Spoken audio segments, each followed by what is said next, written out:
Surprise! 사갓 김삿갓 나는 좋아 김삿갓 너무너무 좋아 김삿갓. 안녕하세요. 김나비의 시 읽어주는 마을 시인 김나비입니다. 방금 들려드린 노래가 홍서범의 김삿갓이라는 노래인데요.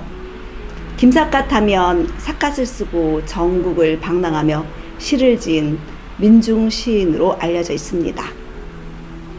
소설가 이문열이 쓴 시인이라는 책이 10개 국어로 번역되어 출간될 정도로 서구에도 많이 알려진 시인이죠.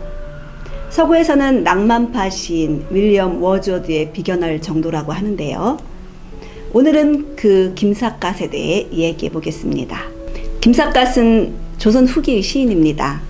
1807년에서 1863년까지 57년을 살았습니다. 본명은 김병연입니다. 시인은 짙은 해학과 풍자를 담은 시들을 남겼고 또 기이한 행동으로 많은 일화를 남겼지요. 그의 시는 이응수라는 사람이 모아서 1939년 김립 시집으로 편에 전해지고 있습니다. 그의 호는 난고인데요. 난초가 피어있는 언덕이라는 뜻을 가지고 있습니다. 평생을 궁핍하고 고고하게 살아간 김삿갓을 잘 표현한 아호로 생각됩니다. 세상 사람들은 삿갓을 쓰고 다니는 그의 모습을 보고 김삿갓이라고 불렀는데, 그래서 그의 이름을 삿갓립을 써서 김립으로 표기하기도 합니다. 그는 1807년 조선조 순조 7년 3월에 한양성의 북서쪽인 경기도 양주군의 북한강 가까운 곳에서 태어났습니다. 5세 때인 1812년 12월에 서북지방의 청천강 북쪽 지역에서 일어난 홍경래의 난이 그의 운명을 완전히 바꿔 놓았습니다. 당시 그의 조부 김익수는 관직이 높은 선천 방어사였습니다. 그는 군비가 부족하고 대세는 이미 기울어져 있음을 낙심하다가 날씨가 추워서 술을 마시고 취하여 자고 있던 중에 습격한 반란군에게 잡혀서 항복을 하게 됩니다. 이듬해 2월 반란이 평정되자 김익수는 역적으로 몰려서 3월 9일에 사지가 찢기는 능지처참을 당합니다. 그때 형 병화는 8살, 병연 즉 삿갓은 6살, 아호 병호는 젖먹이었죠. 그는 형과 함께 황해도 곡산에 있는 노비의 집으로 도망가서 숨어 살게 됩니다. 7세 때 가족이 다시 북한강변에 모여 살게 되지만 그곳에서 아버지와 동생이 죽게 됩니다. 그 후 살아남은 어머니와 형 그리고 김삿갓만이 강원도 영월에서 살았습니다. 그의 어머니는 집안 내력을 철저히 숨기고 살면서 남달리 영민한 작은 아들 김삿갓을 글방에 다니게 하죠. 그는 열심히 공부했고 20살이 되자 과거를 보아 출세하려고 마음먹습니다. 그는 고을에서 보는 향시에 나갔는데 시제가 다음과 같았다고 합니다. 가산군수 정시의 충절을 논하고 선천부사 김익순의 죄가 하늘에 닿은 것을 탄식한다. 김익수는 김삿갓의 할아버지였으나 그는 이를 모른 채 할아버지를 탄핵하는 시를 지어 장원급제를 합니다. 어머니에게 장원 사실을 알리면서 김익순이 조부라는 사실을 알게 되고 자책을 합니다. 그리고 죄의식을 이기지 못하고 22살에 집을 나서면서 24살에 잠시 집에 들른 후 죽을 때까지 방랑 생활을 하다가 객사합니다. 방랑 생활 중 숱한 여인과 인연을 맺는데요. 그러나 누구에게도 머무르지 않습니다. 인연과 욕심과 미련까지 모두 버린 시인이죠. 그중 한 여인이 기생인 아련이었습니다. 김삿갓이 금강산을 구경하고 안변에 이르러 한 해 동안 사또의 아들을 가르치기 위해 머문 일이 있었는데 이때 가련이란 기생을 만나 나그네의 외로움을 달래며 깊은 사랑에 빠졌죠. 김삿갓은 그녀와 이별을 하며 시 한 수를 남겼습니다. 그 시를 읽어드리겠습니다. 가련의 문 앞에서 가련과 헤어지려니 가련한 길손이 더욱더 가련구나. 가련아, 가련하게 가는 것을 서러워하지 마라. 가련을 잊지 못해 가련에게 다시 돌아오리니.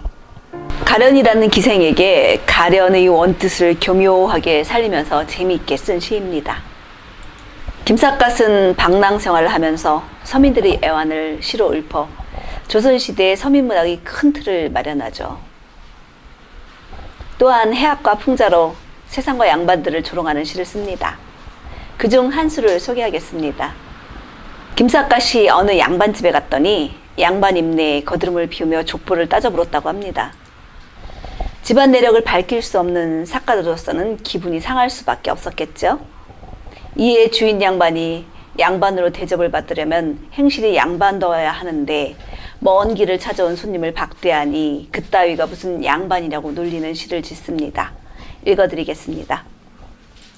양반론. 내가 양반이면 나도 양반이다. 양반이 양반을 몰라보니 양반은 무슨 놈의 양반.